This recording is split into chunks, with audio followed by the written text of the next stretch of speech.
times, bad friends.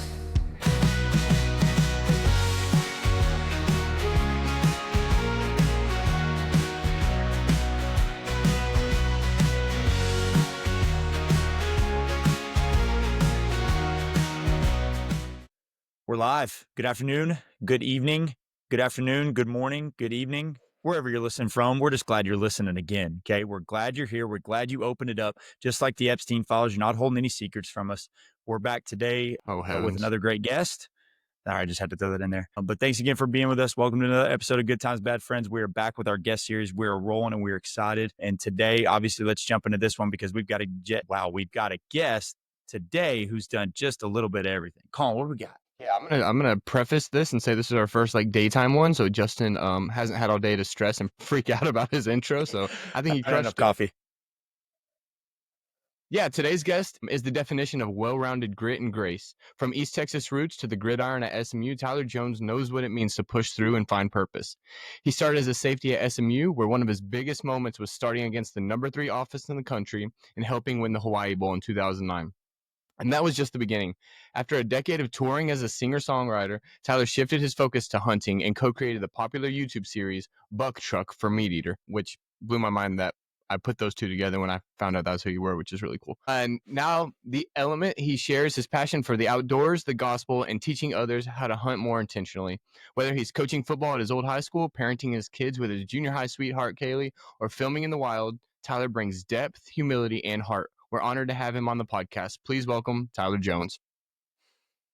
Dude. Thank y'all, man. Solid That's right there. the best introduction on a podcast I've ever had, probably. Well, once again, thanks to our number one sponsor is ChatGPT. So if they want to start kind of throwing some stuff our way, we try to make everybody sound like super, which you are. I mean, you cover a lot of bases. Dude.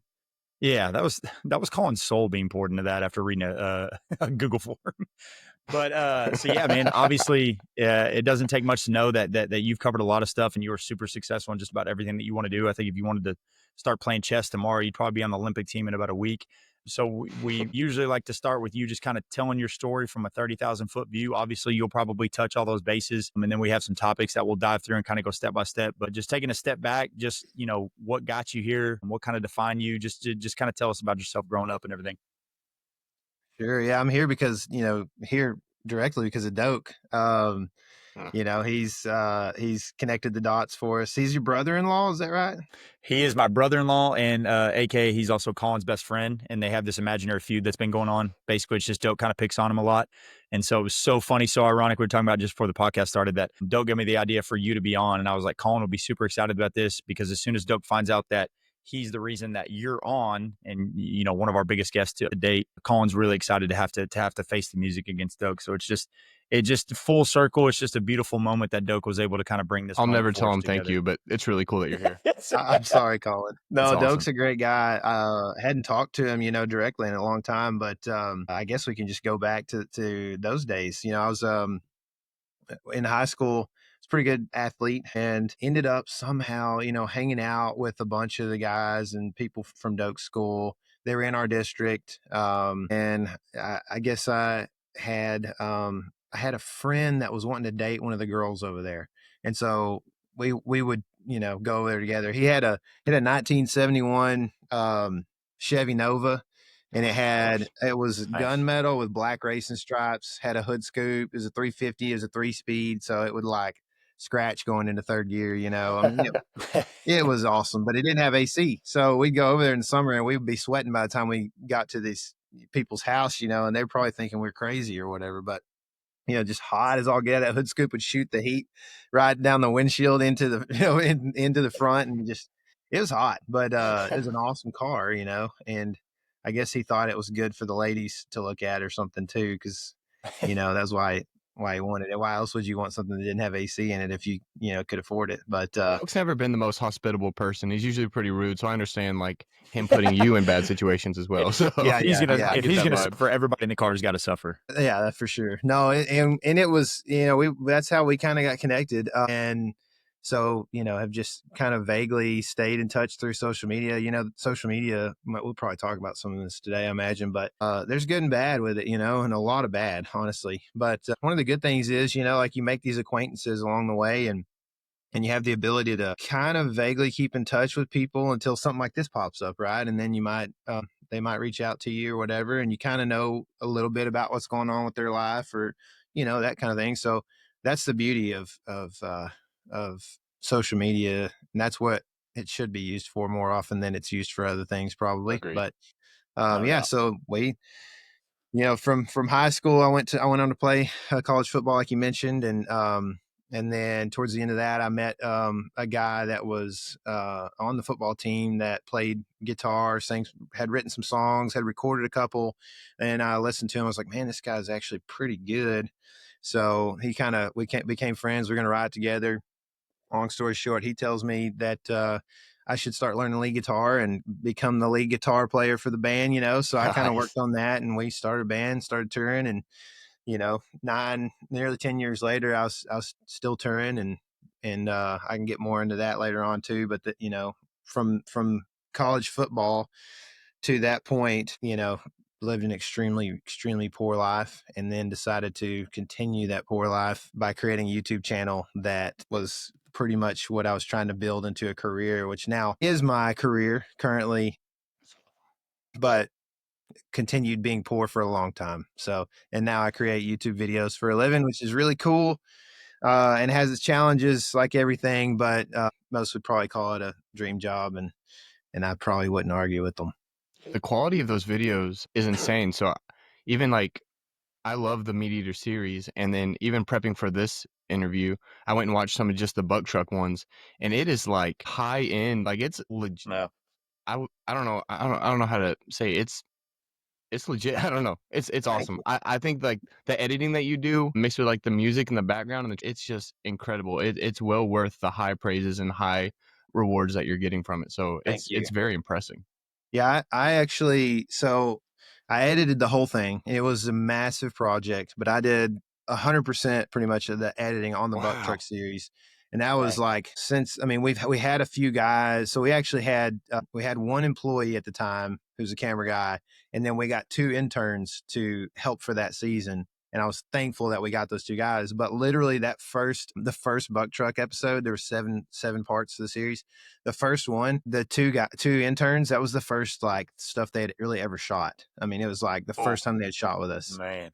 So it was like we had like about 2 weeks, 3 weeks to train them up before that and teach them kind of some stuff. So you can see like progressively the cinema gets a little bit better throughout the season, Yeah. as they were kind of learning and get more familiar with how everything would go, and also with the style of hunting that I do versus KC, my partner there. And so it was a lot, but editing that and trying to put it together with guys that didn't necessarily know what they should be shooting, what they shouldn't, when they should turn the camera off, on, right, all that is just, it was a lot. But it was really cool because I got to spend time. So with my musical background, I actually wrote a lot of the music in that series too. So Really? yeah, I would just, I mean, this sounds so cheap, but like I would grab my iPhone and record a little acoustic part, and I might put some delay on it or something like that, and then just throw it in there. But like if I knew I could hear what I wanted, I would just kind of throw that in and play it real quick, figure it out, and then put it on. So, I mean, not all of them are iPhones. Some of them we did like in a studio or whatever as well. But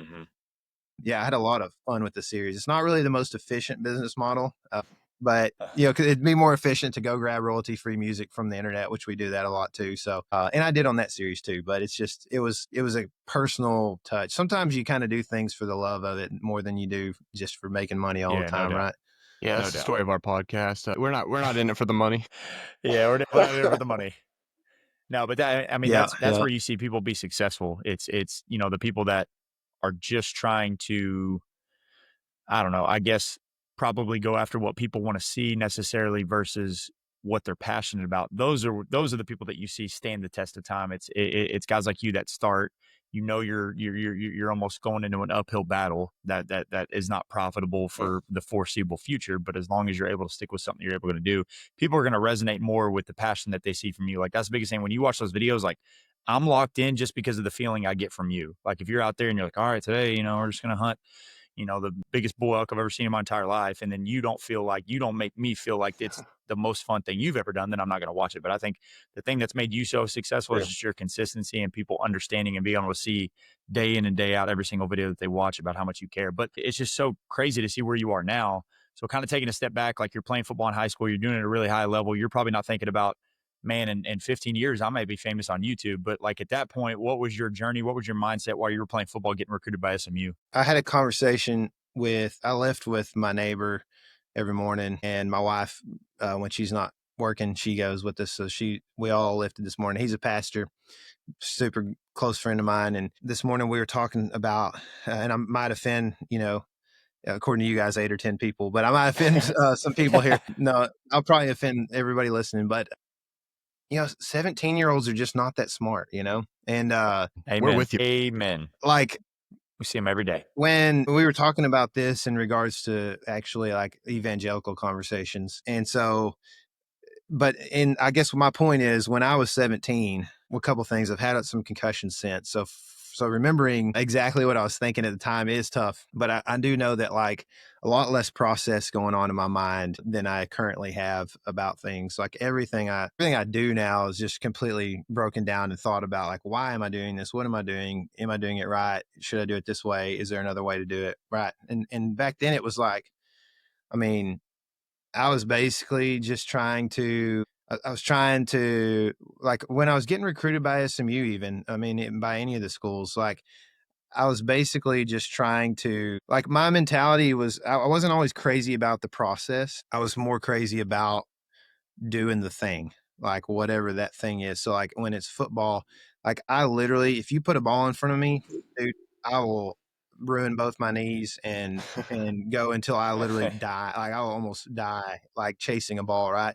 But you put me on a track and it takes some mental like fortitude for me to get through a mile, right? But I'll run probably 7 miles if you put a basketball on the court with me, So like it's just, and I'll do it harder and I'll sweat harder and I'll breathe harder and all that. Like, so I like doing the thing. And that's where, like, with hunting and stuff too, man, there's a lot of guys that they're into like perfecting their stand setups. They talk about sticks. They want to put aiders on their sticks so they can get higher up in the tree. And they do all this stuff to like modify all their gear and that kind of thing. And I'm like, man, I'm just going to go kill one in a tree, like I'm just going to get in a tree, like whatever, wherever I can get to, I'm just going to make it work, and that's kind of always been my mentality. So when I was 17, I would imagine it was very similar. Like I didn't love working out, but I did it because my dad told me that's what I should do. I should work out after school every day.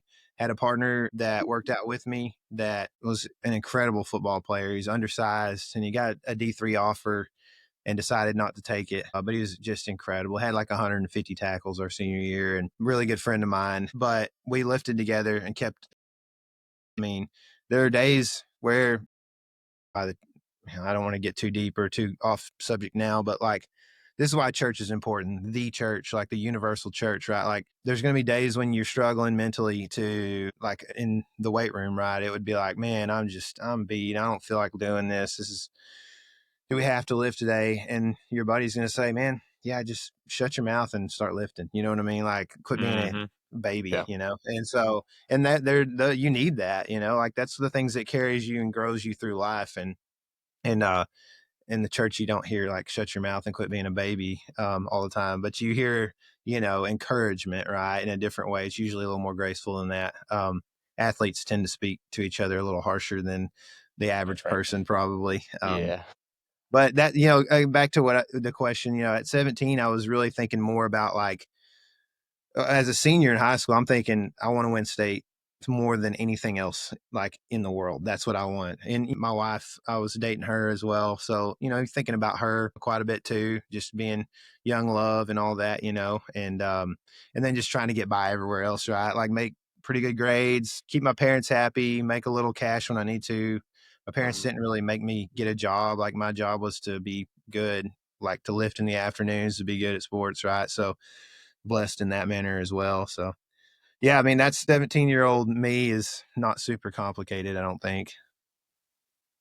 Yeah, no, we all understand that. Thinking about your time playing football, and then you wear a lot of different hats from your time playing football to musician to hunter to coaching to someone who's bold in their faith. Talking about your 17-year-old actions and kind of transitioning into the musician part, what lessons from football or music, like, who were you as a person then versus how outspoken you are about your faith, like these days, if that makes sense? Because we've had some people on who talk about that transition, about they were living life to the fullest, they were having the best time, but they still felt like they were missing something. So they were looking for another career or opportunity, but they ultimately found it elsewhere. So can you talk about that transition from football and music and talk about kind of your life at that point? So just like the mentality that kind of I brought from football into those areas of my life.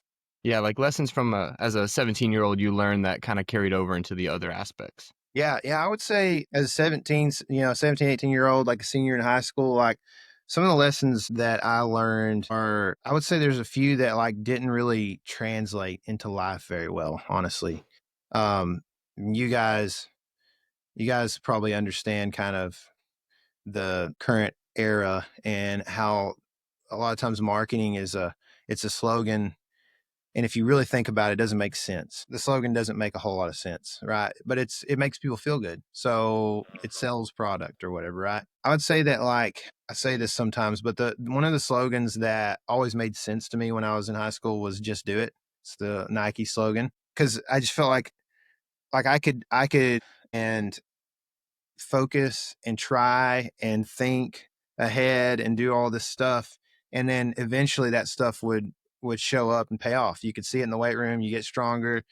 Um, you could see on the football field where, like, my senior year just felt like I hardly made any mistakes, whereas like my sophomore year, I told my dad, under the same coach, he was a new coach. I told him, I don't think Coach Little likes me. He hasn't told me one time he has not said good job to me one time.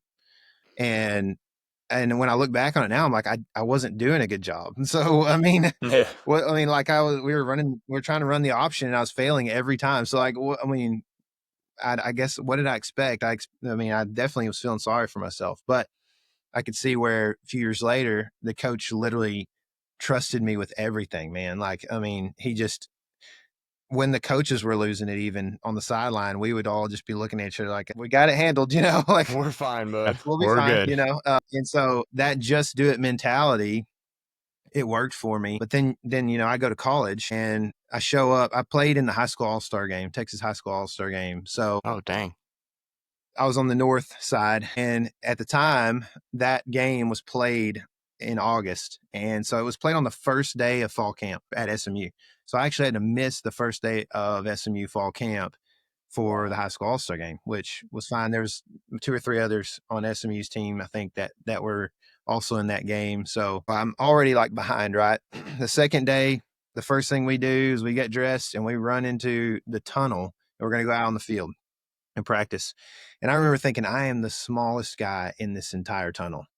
And what's funny is I actually wasn't. I was actually, by the time I graduated, I was probably the biggest defensive back in the conference, like size wise. I mean, I played at 6'1", 217. And so I was a pretty good size, defensive back.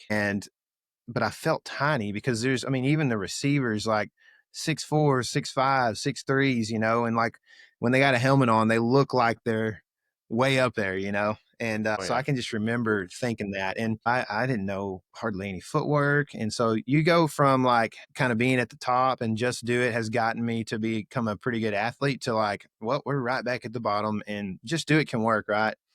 But I would say that like that mentality, and this is still not, I'll get back onto your question a little bit better Oh, here. no, I'm you're good. really answering No, like you're good. the opposite of your question, like more than No, I like love it. what carried me mentally. It's like, it's more like what I'm saying is like what mentally doesn't make sense from when I was 17, and it's just do it. I mean, because when I got to when I got halfway through my football career, the coaches that recruited me got fired. We had a pretty good first year that I was there. The second year I became a starter as a redshirt freshman.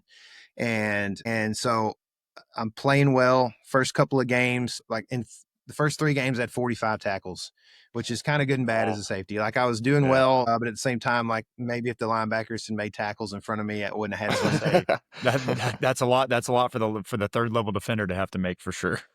Yeah, for sure it is. But I was playing well. Like I mean, my first play as a starter was against Tulsa, and I had a tackle behind the line of scrimmage as a safety. So I mean, I'm playing downhill in making tackles, but you know, we go 1-11 that year. By the time we lost 8 games, which is actually the first game I started, we lost that game on a play in the last minute. They ran a pipe right up the middle with the running back, and our middle linebacker tripped over his own feet. And there was, split safeties. They scored with a minute left, and our coaches got fired after that game. That was the first game I started. So I got to start after that or whatever, and they stayed on. The coaching staff was allowed to stay on. And it was just awkward, So then the new coaching staff comes in, and they have me as a starter. But long story short, they take my class, which at this time is now a redshirt sophomore. We're going into our 3rd year here. They take my class and pretty much get rid of it all, because I was one of the few guys that had much playing experience in my class. And so we were like old enough that we're not really a part of their system, and young enough that we hadn't had a whole lot of playing time. So we're just caught in this weird play. And there was like lawsuits and all kinds of stuff, because they were taking scholarships from guys and just for hardly any reason. And it was a big ordeal. But long story short, we had the youngest team in the NCAA that year. They just said, we're just going to bring all our freshman recruits in and start them. And we went 1-11 again. And I had to fight the rest of my career just to play on special teams. And that's why I got kind of burnt out towards the end, and started, when I was playing, I was already, playing some music and stuff with my friends. And that's when I decided, I mean, I had agents that were trying to connect me or, work with me to try to get me into the NFL. And I was like, man, I called this one that was on my case a bunch. And I finally just said, man, I think I'm done with football. And it was really, like, in hindsight, I shouldn't have done that. But it didn't come easy. Like, it wasn't like a thing that was easy for me to do, but I definitely should have stuck it out. I think I could. I mean, God doesn't make mistakes, but I do feel like that if I had it to do over again with the wisdom that I have now, I would have stayed in football, and I would have done my pro day, and I would have tried to make an NFL team, because it could have set me on a much different path, which would have affected my kids and wife, hopefully in a better way as well. So, but I told him no, and I started playing music and got real busy with that. And so what I kind of I started to understand there, was that the just do it mentality, it doesn't actually work all the time. It's not to say don't just do it, don't work hard, don't push through and do this and that and persevere, but that you have to be okay with the consequences either way. Because personally, I believe that there's plenty of stories in the Bible, especially I look at Job. I talk about Job all the time, but I mean, Job was literally being, touted by God as being one of the most faithful there is, right? And he still allowed something to happen to Job that we would see as something that is very much a negative, very much a harmful or a suffering situation, right? And so when I look back at that, I mean, I now see, and that's just one of a few things that lined up there in the next several years for me, that it didn't matter how hard I tried. It just wasn't God's plan for me to do that for whatever reason. And it took years for me to understand that and be able to mentally deal with that. And really, and I still I daily have to remind myself God is providential and he's sovereign and into any situation. And so, I mean, prayerfully, I don't have to go through terrible, terrible things. Right. But there's been things that have really crushed me and crushed my spirit at times, and that I've had to work through. So that's the long answer to what I didn't really know when I was 17 that I'm starting to figure out now. Well, and I think talking about your plan, I think when you bring up Job, for example, if what you're doing is not rooted in Christ, and those trials and tribulations start coming, it's real easy to be like, this is not God's plan for me, or it'd be easy. And I don't I don't think that's biblical. I think exactly what you said, like knowing the hardships are going to come, but like ultimately relying like I'm doing what I think God wants me to do. I don't think there's just a straight, direct forward line for what God's plan for you is. Like if you're debating, do I move to Texas or Oklahoma? I think sometimes God's like, do either one. I don't care. Just praise me in what decision you make. So I think that's cool that you've had a lot of different hats and you get to spread your message through those different communities and friendships and stuff that you built. And I would never tell Doak this, but he's like a good role model that I look to sometimes because he'll have the hard talks, the real conversation. And if you surround yourself with people like that, it's just a really cool experience that I've seen on my journey as well. Sure. Yeah. You can't, you know, yeah, like you said, you have to understand that what we do is it's not always just a clear path forward for you. Mm-hmm. But it's really Romans 12, Paul says to be constant in prayer. He says to be patient in tribulation right before that. So in other words, there's two ways for us to really hear from God, and it's through his word and through prayer. Those are our two main connections to God. So we have to read his word and we have to pray to him. And that's why it says to be constant in prayer, because otherwise there's a disconnect. Right. And so I think that to kind of piggyback onto what you're saying, don't make decisions like just, on a whim, but when you make decisions, you shouldn't also drag your feet trying not to make the wrong decision. You should prayerfully be asking to make the right decision, right? So that that, again, like you said, God may not care if you move to Oklahoma or Texas that much, right? But if you pray and make a decision, then you have to understand that's God's will, right? It's God's will for your life. You prayed for a minute and you made a decision, and then that would be what he had willed for your life. And it's just it deepens your faith too, to understand that, like to know that God is going to work either way, like you said, and you should go and praise him, right? And you should go prayerfully and push his name as to the ends of the earth if you can. So Dang, I that's a think good word. you make a good point there. I think it's really Prayerfully just do it can be the new motto. I've got a buddy that he like took 5 years to buy a truck, and it's like, man, I mean, just get one. You know what I mean? Like, if you end up like in financial debt, just do it, right?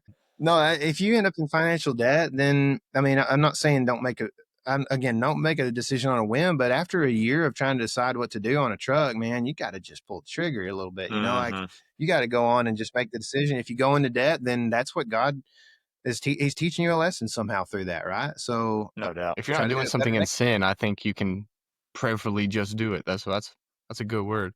There you go. And talking about prayer, like I've said this on our earlier podcast, I think it was with Jackson, but like one of the places I find the most like prayer and solitude is when we go like deer hunting, where you go 4 or 5 hours early, just sit in the dark by yourself with your thoughts, and you find out real quick where your mind goes when it wanders and kind of what relationship you have. And I found like being alone with my thoughts was really good, especially in hunting season, about where I stand with Christ. And you have to have conversations, and when your mind, like sometimes you pray and your mind wanders and you're like, no, I'm trying to pray, but God's like, talk to me about that. That's what I want to hear. So going from football to music to hunting, one, I want to ask, why hunting?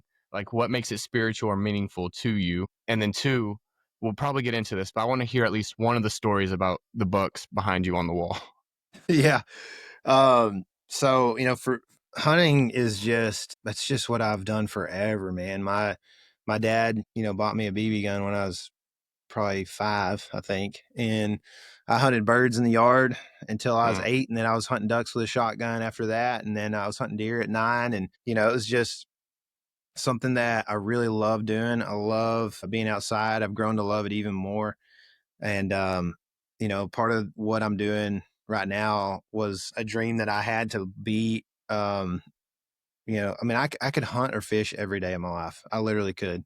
I love it that much, man. And that just the pursuit, the puzzle that you're trying to figure out all the time, the way that no 2 days are really alike a lot of times when it comes to that. I mean, even that message right there is like a reminder, right? That, it's the new morning's mercies idea, right? That like every day is a new day and you've got new mercies and you have a new perspective, but there's the same constant, unchangeable God that put all this into motion and has created all things. So I love hunting, man. And it's something that, I mean, along with fishing, that I would do every day. I would say it's not one thing I'm very careful about, because I get a lot of people that will comment this in one way or another to us as well.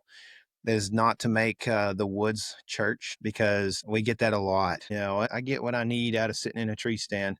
And it's certainly, I'm not, and by no means that was not pointed at you, because our most viewed whitetail video was a deer I shot on this property, actually. And I had like Groundhog Day. I hunted him 18 days. And it was like Groundhog Day. I'd wake up the same time every day and I'd go out there, and it was getting light later every day. So I would get like a minute extra every day in the darkness. So like, I'm just sitting there again, like you said, just praying and thinking deeply. And I hunted a lot alone for the most part as well. I didn't have a camera guy here, self-filming. And so it became very much a good thing for me to pray like that every morning, to have that quiet time, right? Because a lot of times we get up, we just look at our phone or we talk to somebody immediately, and now your thoughts are just everywhere, right? And so it is a good thing, but I definitely try to make sure that like, I don't know, it's just a point that I want to make, that like, you don't, I mean, Romans 1 would kind of say that like the creation, the fact that you can go out in the woods and see that God has made it,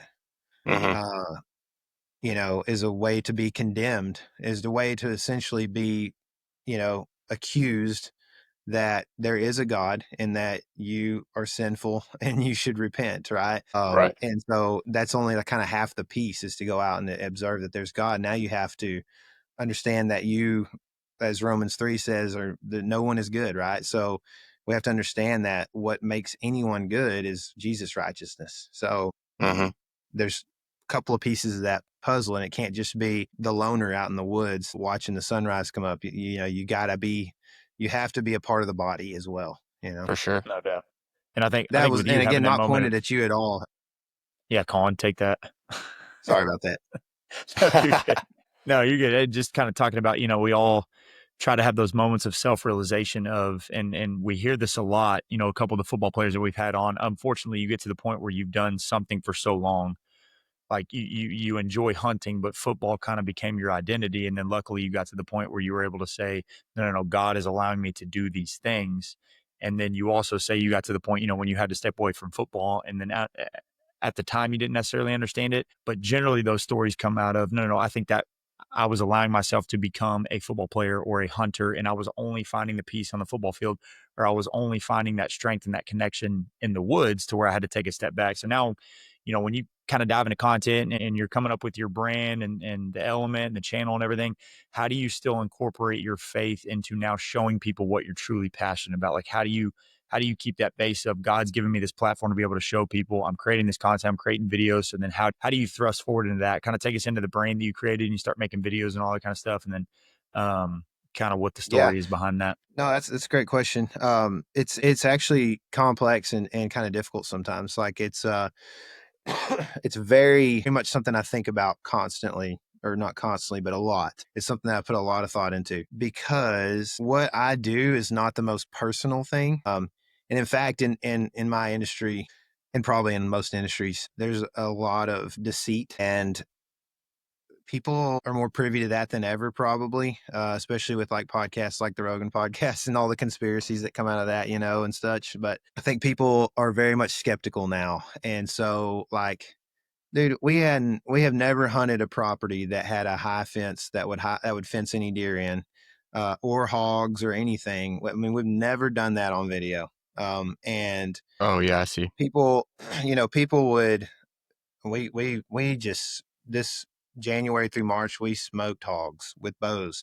I got a buddy who's got 500 acres right here close to town, and he lets us go out there and shoot hogs. We can't deer hunt it, but we can shoot hogs whenever, and they are everywhere. It's all floodplain, and it's awesome for hogs. We went out there and we shot so many of them over a 3-month period with bows, just spotting and stalking, making cool videos. And every once in a while, you just get somebody that's, they're just so sure that you're on a fenced in property or whatever, And so again, like these people are just skeptical, right? And I think that with that, you have to, I have to understand that like what I do is not actually very personal. And this is what I actually talked at church a few weeks ago. Well, a couple months ago, I got a chance to talk about this to the entire church. And I told them, what you guys do as people who kind of work just in a more normal space, maybe, or what you have the opportunity to do is like actually build relationships that are not surface level. Like if you we're both high school coaches for sure. Yeah. If you sit in a cubicle or you sit in a coach's office or whatever it might be, right? Like, or if you're working on a job site with a guy all day, like you're just getting to know that guy a lot better and he gets to know you a lot better, right? And so when you finally like share the gospel with that person, it means something if you have a consistent testimony with what you're actually preaching, right? And so for me, like there's so much stuff going on, like even people that get into, I mean, people can just tell that not everything is real, but they can't tell what always is fake and what always is real. They just know that some of it's not real and some of it's not. So then everything seems potentially not real.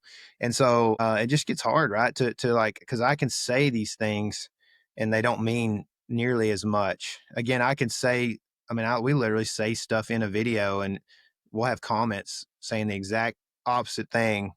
And it's because I don't even know if they watched it with volume on, you know what I mean? So it's like, these people are so, you got to span from like a person that really thinks you're awesome and what you do is really cool, or they're strong, devout Christian. So they really like your messaging or whatever, or ours, say.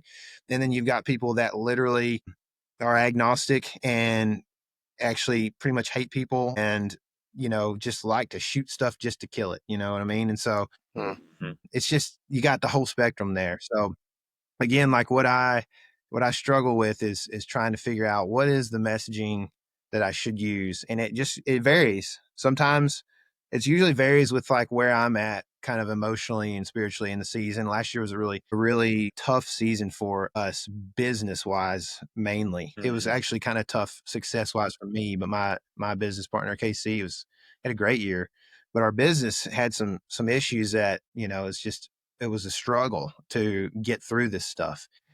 And so I was like emotionally very shaken the whole season, and it poured out. It was scripture.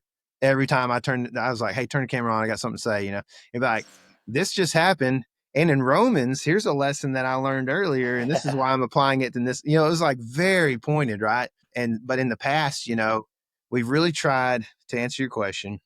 We've really tried to understand analytically speaking what our video, when viewership is at its greatest. And that's when we try to promote the gospel in a way that's not super pushy. It doesn't seem elitist, but at the same time, like, be bold enough with it that you wouldn't feel like you're listening to Christian radio where we're not sure which God we're talking about here. You know what I mean? No doubt. That's good. So, Yeah.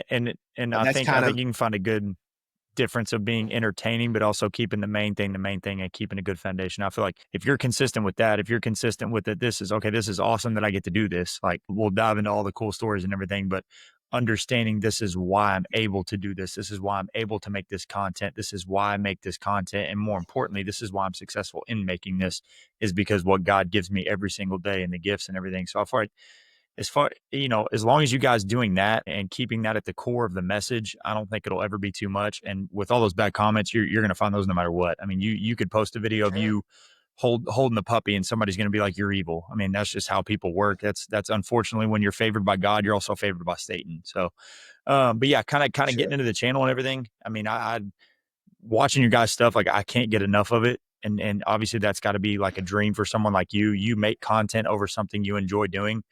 So what's kind of some cool stories you got from that when you got it rolling? People enjoy watching it. Like, what are some of the cool things you've gotten to experience through, putting your life for people to see about something that you're passionate about doing? Oh yeah, for sure. I mean, there's lots of cool stories. Most of them are cool. The ones, we tend as humans to focus on a lot of negative stuff. So there's plenty of that too. I mean, I definitely think that the Buck Truck series was kind of a dream come true a little bit. We didn't really I never really thought, I wasn't like a huge MeatEater fan growing up or anything, you know, or in my 20s and early 30s or whatever. Like, I wasn't really a huge MeatEater fan because, you know, I mean, I certainly like to cook and eat a little bit, but like, I liked hunting. If I was going to watch hunting videos, I was going to watch hunting. And so it was just, it was like at first, it was never really a thing, I guess, that I saw us lining up with. Right. And so when we got the opportunity and I had a conversation about, hey, do y'all want to do a whitetail series for us? We would like to do more whitetail content and you guys do it well.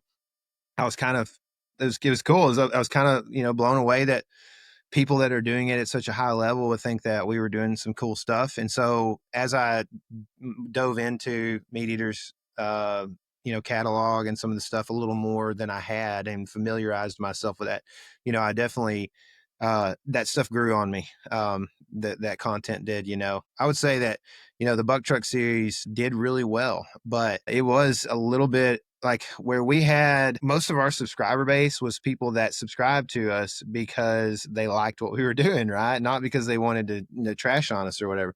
So when we went to MeatEater and start putting videos on there, like the first episode, I mean, the whole thing for us, man, is just to be authentic because I mean, I'm just not going to lie. And neither is KC. And so, like, we're going to show a lot of even bad stuff that, like, most people don't want to show.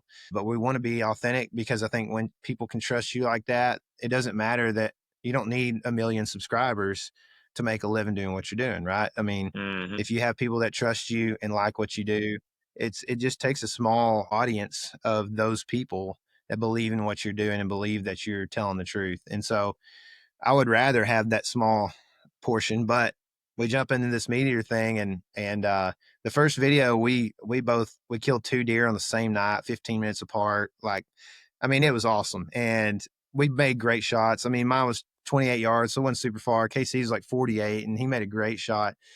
And there wasn't not a whole lot of people saying too much on there, you know, and that video did okay.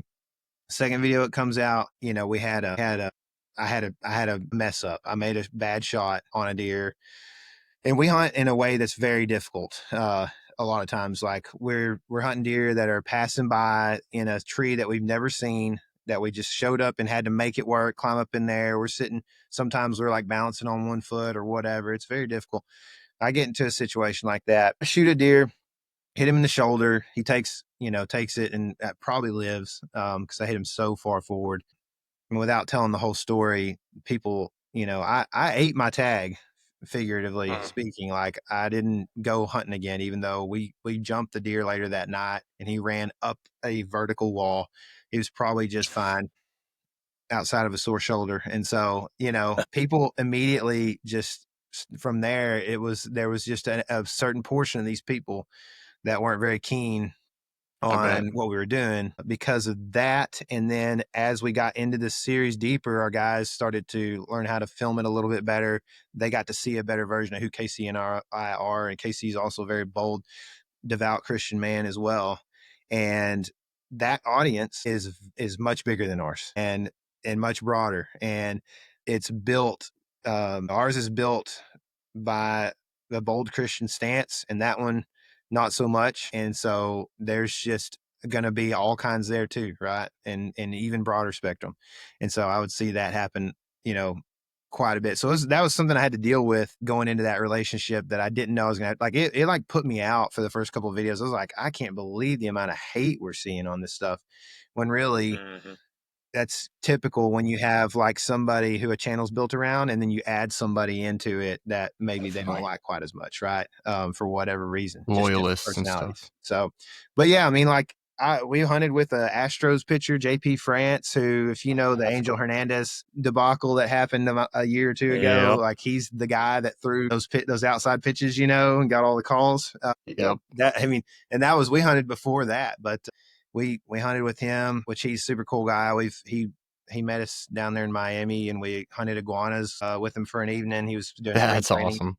That's crazy. And we put out an iguana video recently there on MeatEater, which was another cool thing that I'd really never thought I would do. And we just went down there and drug KC's, you know, granddad's boat and 17-foot John John boat, flat bottom, and we're down in Miami with these like multi-million-dollar yachts all over the place, you know, just shooting iguanas. Y'all are like, excuse us, we're just going to work. Oh, it was awesome. It was awesome, dude. And we, you know, we made a big trip out of it. We both killed Osceola turkeys on that trip. Did all this in 8 days, I believe. Oh, Hunted iguanas. Well, so we did that up north, like near kind of Orlando, I guess, somewhere up in there. And then not quite that far north, but around that area near Okeechobee. And then we were hunting iguanas down in like Fort Lauderdale, Miami area. And then we went to the Keys and had an Airbnb there, and we like bridge fished and that's took awesome. the boat out and did some like island hopping and stuff and catching. I mean, we were rednecks, just getting whatever we could, living it up. It was so fun. I was literally the last day I was laying on the bridge in the afternoon. It was hot. We weren't catching many at the time. And I just took a nap on the bridge. Just like, I was so tired, man. But I mean, there's a million cool things, you know, but I really do more than anything. Probably the coolest thing I get to do is experience God's creation every day, see the sunrise a lot. I get to go out and breathe fresh air in places that are fairly quiet, you know, which is hard to find today, and get to hang out with other good friends and strong believers. Oftentimes that is just edification for my soul. You know, it builds me up. It's like a small portion of the church, you know, being out there with our crew, and looking forward to doing it again this fall. And something that you're doing, talking about like the community coming after you for the shot in the shoulder, you're doing what like everyone else does, just in a public forum. Like people can be like, oh, I would never miss a shot when I go hunt, but that's just not the case. But you're just putting on display to be attacked. And I thought it was interesting what you said about people thinking that like you're in a high fence ranch and making these videos and not being genuine, and then trying to like give your faith alongside of that. Like if people think you're not telling the truth here, why would I listen to you here? Which is a dynamic I had never considered, because I watch YouTube. Like I was watching YouTube fishing today about this guy, and I was like, this is a stocked pond. What are we talking about here? But it may not be. It's just I just have these preconceived notions about like, oh, he's doing it easier than I do, something's up. But that adds an extra attack option for the enemy, for like people in the comments to, you know, I'm gonna doubt you here, so why don't I doubt you here? So that's a hard battle that I had not considered. But how familiar are you with that guy? None. See, yeah, that's right. The disconnect, right? It's like people that have been watching us for years, they trust. But like, I got a comment from a guy the other day that was like, looks like that shot was 20 yards past your effective range. And I'm like, I said, so I guess you've watched all our videos. Like, I mean, like if like you're basing that off of one shot. I've been making videos for nearly 10 years, you know, on YouTube. I mean, and hunting way past that, right? Like maybe, you know, my wife says all the time, she's like, I have never once gotten on somebody's video and commented a negative thing. Like, right. No doubt. She's like, what is, I mean, you're just, and so I mean, but the whole point is, right, your mentality is based off the fact that you don't know this guy. And so that happens. Exactly. Like, we still design videos so that they'll reach outside of our subscriber base. We try to, right? So again, going back to the very beginning of this conversation, I do what I love. And yes, I try to make music and the song and stuff that goes into the videos and whatever, and like have some art to it. But I also have to realize, like, if I expect people to watch this and to have like a viable business where I can pay employees and whatever else, I have to have a balance there, which everything to me in life is balance. And we're constantly going both ways. But if we're thinking, you know, in being introspective constantly, then we'll go back towards the middle when we get too far one way or the other way, right? You work too hard and then you go over here and then you're like, oh, here's my family, I'm going to hang out with them, I should be doing this. And then all of a sudden you're like, oh, I don't have any money, so I might have to go back over here and work a little bit, you know, and you just kind of do this and you try to make that wave more narrow. But, you know, the whole thing is, man, that everything to me is just balancing and understanding that, like, you know, we're gonna everything is not so irrational, everything is not so polarized, right, as you might think it is. And I think that, again, that's one of the things that we have that challenge with, is like, we're going to reach out and find people because we're making content not only that I like, but also just driving it a little bit one way so that a lot of people hopefully will like it too. And I have to be willing to deal with the fact that those people that we're starting to reach are not familiar with me. They're not going to trust me, and they may even hate me. It's just something you have to get comfortable with as a content creator. And it's still uncomfortable for me. I've just pretty much had to stop reading comments for the most part. Like I won't even read comments on MeatEater videos anymore, hardly, just because I know there's going to be X amount that just are very mean, Right. The mean ones are heavier than the nice ones. Those kind of resonate a little longer. For sure. Thank you for sharing that. Okay, so this has been pretty heavy. I'm going to try to lighten it up as we round it out. One, I have a question. When we get experts on the podcast, which I consider you an expert, I think it's silly not to ask questions that I've had this whole time. So I'm going to ask you a question. We'll go into the lightning round of questions that we have prepared, and then it'll be there. I've always been fascinated with public hunting, but I feel maybe not embarrassed, but like I don't want to go to this place where people like have their spots. And I know you don't have spots in public hunting, but people will like, I feel like I'm treading on someone's area already in these public land hunting spots that I look at online in the annual that we get every year. What advice do you have for me or anyone listening about like, no, get there early.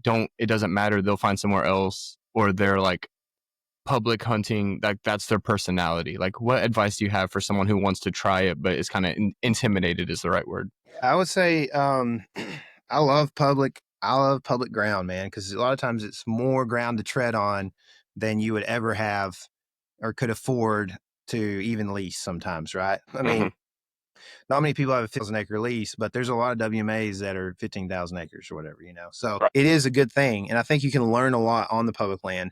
I would say that it's been made to look good in the last like 7 or 8 years because of guys like us that post videos on YouTube that are successful, right? But we've sat a lot of very not fun sits on public land. So I'm not trying to deter you at all, but there's nothing lesser, nothing wrong with shooting a private land deer either. I think that there's been this like emphasis on, well, that's a public land buck. That one's like worth more, and I'm not saying that I don't feel that way at times because you might have that competition, but personally, I like the competition between me and the animal. I don't want the competition between you and me. You know what I mean? Like, I don't really, there's some people that kind of get off on that a little bit. They're like, oh, I'm going to beat that guy and I'm tougher than him. And that's really what it boils down to is like, yes, if you can get up earlier, you get the spot, man. That's just the way it is, right?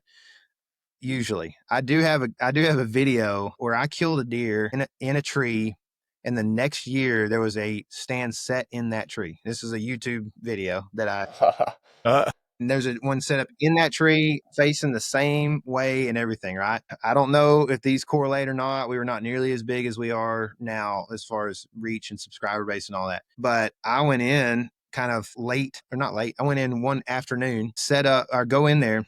I got my stand and everything. Well, there's a stand sitting literally same level on the tree and everything because the tree kind of gets weird up above that. So you'd be like leaning over real far, So I was like, well, I could go up there and take his stand down, or I can put my stand beside his and not be able to shoot where I really want to. Or I could just get in his stand and trust that it's hung decent and whatever else, wear my safety harness, So I did that. I was like, everything's hung. I'm just gonna go up in it. He's not here. It's not like late or early necessarily. It's just kind of time to get in the stand.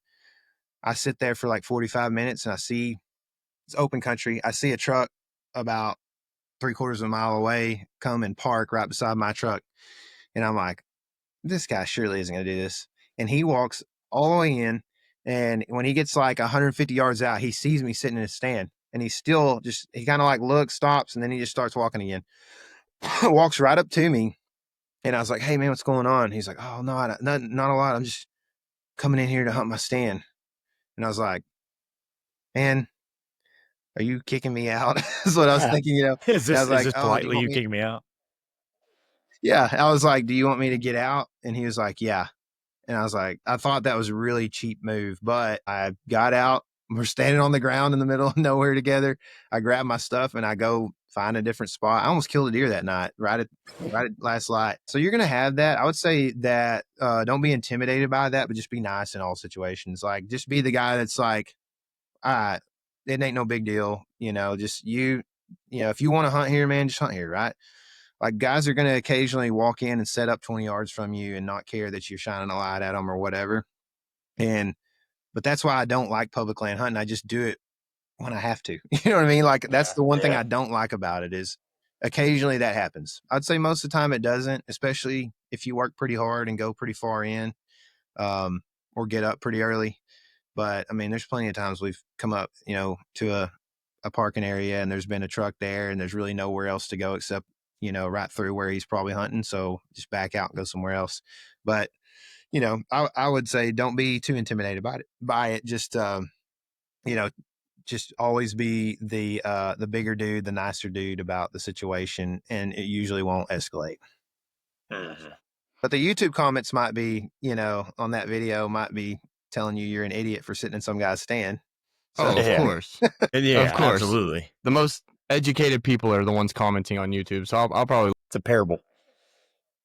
All right, so we're gonna jump right into the lightning round. It's just gonna be a couple questions, quick answer, and then we'll get you out of here, man. So first question of the day: bow or rifle? Archery, bow, yeah. Oh, nice. Hey, run this back. All right, we're into the lightning round. Archery. Yeah. No, I definitely would prefer to hunt with a bow, but I have hunted a couple times with a rifle recently, and I've really enjoyed it. All right, this is a obvious answer, but I gotta get it on record. SMU tailgate or deer camp? Deer camp, 100%. Yeah.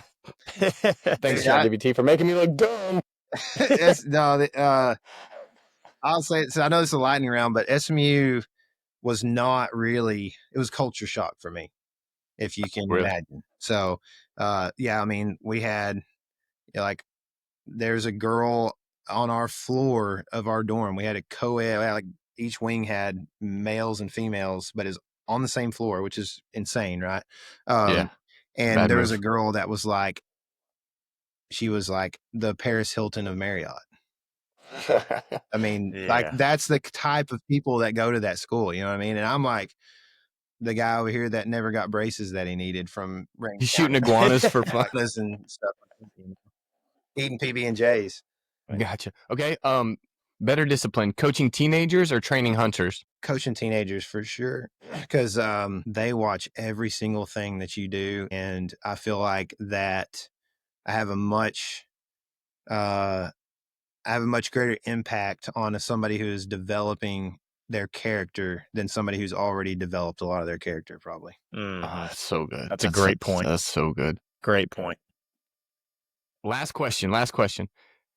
Last great book or sermon you heard? Let me think about this. So I haven't vetted you guys yet, but so I'm sorry if this offends you, but this isn't the last one I listened to, but one that was very impactful recently was so I had a couple of LDS kids come up and around Easter that tried to, preach to me, I guess, or for lack of a better word, in the Walmart parking lot. And so I thought I did a very clear job of presenting how I didn't think they were Christians, and I thought that we were different, even because they want to say Christ is risen, and they want to say that we're the same people, and I don't believe that that's true. And so I thought I did a very good job of it, except for they talked about how Jesus was not fully man, or no, he was not fully God while he was fully man. Yes, so that's their argument. He let go, or however they want to say it. He did not have his divinity while he was on earth. And I struggled to come up with scripture out of my mind that could refute that. So I listened to a John Piper. He does Pastor John episodes on his podcast, which I highly suggest if you're listening right now. Oh, that's cool. I didn't know that. Yeah, they're just 10 minutes, really, is like about all they are. And his assistant will ask a question, and then John will go in and give a description. He's so wise, and he's so graceful. And again, I feel like John Piper has like some of the best balance there is, like we were talking about earlier, with just, the balance truly is it's grace and wrath. It's doing the right thing and having the grace to have messed up and not have done the right thing. Like it's the balances between those things, right? If you get over here doing the right thing, you get into this ditch, suddenly you create an idol out of doing the right thing, right? Which is so easy to do. And then you can also go too far this way with grace, where you're doing things that don't show that you're producing fruit that a believer should have, right? So I feel like John Piper does a really good job of that. And anyway, he talked through some scripture that was about the 100% divinity and 100% humanity of Christ while he was on the earth. So it was complicated. I've been meaning to go back and listen to it again. But anyway, I thought it was really good, and I'll be better prepared next time. In fact, I will say that's one thing that has been on my heart lately is feel like that the Mormon church has really skewed the culture's perspective on what they believe. And I don't feel like they're fully frontal about what they actually believe. I feel like you have to join the church and be in it for a while to understand, all the parts of it. Agreed. So I may have just offended a lot of people. No, listening. You're good. No, I don't think so. I don't think speaking the truth, that even if harsh reality is sometimes better than life.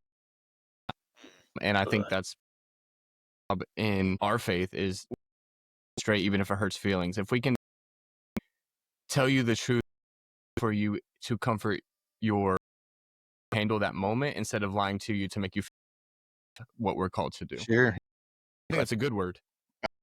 I told them several times, I'm passionate. I'm a person. So, I go into things and I do well, but it all worked out for me. I still am just a passionate person about that stuff to these people. I have to remind them, really just because I'm intense. I love you and I love what you're doing. I love how you're in this community, do your mission, but you're not fully understanding what the Bible is adding to it by putting the book alongside of it. It's unfortunately how you get to it. You kind of skew things and you allow people you start accepting. And I think this place in the society where we feel on toes, but that's all Jesus was doing while he was teaching his message. But then also when somebody would take his message, he went as far as to tear the temple apart because they were what was happening within the temples. Like we don't need to forget while we're here, and the message has not changed. That would be so selfish of us to think that we need to include more people or to change this word right here. So I think as soon as we feel like we're maybe offending someone, our best job, to be honest with you. Great. It's a great word, right? And then once you feel like that, that's when another great time to be like, hey, I love you. I just want you to know that, because people don't say that to each other, especially men, right? Hey, I'm telling you this because and let me tell you this about myself. That's when you say, was lost, but now I'm found, right? That's good. That's good, man. 100%.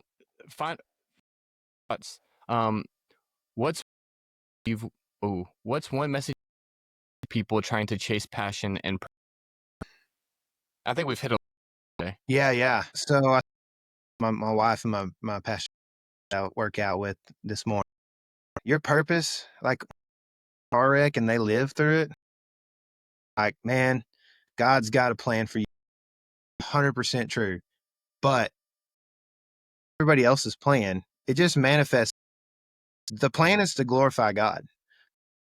Is for you, right? That's what you should do. That's created Imago Dei in the image of. We should, with the things that we do, with every word that comes from our heart. And so again, do it through YouTube. You guys may do it through podcast. Doak may do it through, these days, which if anything, nothing at all. Right? Sitting there and praying all day, But things like different things we can do, right? And so that we need to understand the purpose is the same for every human. Like what should be doing is the same for every. Again, like this is because I truly in that purpose now, especially one reason I'm passionate. And so through the type that's like looking or pursuing passion or purpose in this life, glorify God, the passion should come. He has given us the Great Commission in Matthew 20, make disciples of men, which doesn't mean just to, it means also to teach. What this is another reason I, being involved as a coach, I do 7 stuff with the kids in the spring, and I'm trying to be with them and stuff, and just being, if they need somebody they can count on, right? And that is, can be taken to a level even, but that is deciding with somebody and turning them into doing the disciplines of. And so be literally anything. If you're an accountant, or let's just take that, if you work in a lot of fraud in that industry, right? A lot of people lying and things that are illegal, whether that's deductibles or whatever, like they storm stuff or whatever. Like there's a million different ways to cheat this. Be the person that doesn't millions of dollars because you have less integrity than you feel like you should. You won't shortchange, go against what the 10 Commandments say. You won't go against what the Bible says. It's the biblical lens for everything decision you make. And that's how you glorify God and what you do. And if you want to do something like, whether that's like podcast, YouTube, being actual artistry, like painting or be a million different things. If you want to pursue something like ball, something, that people very often, and you want to pursue that, you should still with God at the forefront of it and with everything you make. Don't be paralyzed because make the wrong decision. I've made wrong decisions that weren't decisions, that were just wrong decisions, right? And able to learn from those things. Probably when I've gone through something, oh yeah, I killed that, it was great. Mm-hmm. So that would be my, to understand that our purpose, you're not here, you're not an accident. You're not here because, like a man told me the other day, lightning struck. You're not here because two cells. Where did those cells come from? And then we get down to the things. What is the truth? We can either, or we can agree that the truth and that the purpose glorify God. That's a good one. One of my favorite things about these podcasts, dude, Tyler Jones is coming on. We're gonna get like reckless in the, this goes like this direction with those experiences that. But what we're gonna do is where you can plug yourself booklet or an e-booklet on your website, the elementhunting.com, e-booklet for how to hunt. So there's one, we've got 2 right now, more to these, but it's like our shortcut to, like when we get to a new property, we observe and go kill a buck. The other one is like, it's booklet that has and stuff and talks about everything you could do and hogs, which is something we've done for the other, half of this thing, like over 3,000 of them. Shoot. He did like depredation work for a few years, and every day was just trying to find hogs as they were tearing up cattle pastures or what. I mean, he's been around them a bunch. I have too. That we'll have more and more, and most of them will be lean towards deer. Well, if he wants a real challenge, he can go and Justin, because Justin always promises. And then we get out there, and it's just they're all Texas, which is a miracle. Yeah, we're gonna find. Thanks for coming on today. I appreciate the word that you're sending to listeners, but the people that you every day. We wish you the success and supporting, like putting out. It's really informative to me, and it gives to have conversations like this and ask the questions. Thank you for your time and everything you've done, man. Thanks y'all for having me on, man. This is the stuff that I'm about, man. So I mean, I like talking, but this stuff is and then hunting for sure. So thanks for giving me a platform to do that on. No doubt. You always have a spot here. Yes, sir. Nice. Yeah, my internet it was better. I don't know. There's just like a random. I have to just reset it next time before we start. But I usually don't have problems with it in the afternoon or in the evening or whatever. Let me try this outro and then we'll hang up. Okay. If this conversation, shut up! You're so far behind me. Sorry. Once again, Tyler, thanks for being here. If this conversation challenged you or encouraged you, do us a favor, follow the podcast on Spotify, leave a comment, and share it with someone who needs to hear it. See y'all next time. That's so lame. All right. Good times.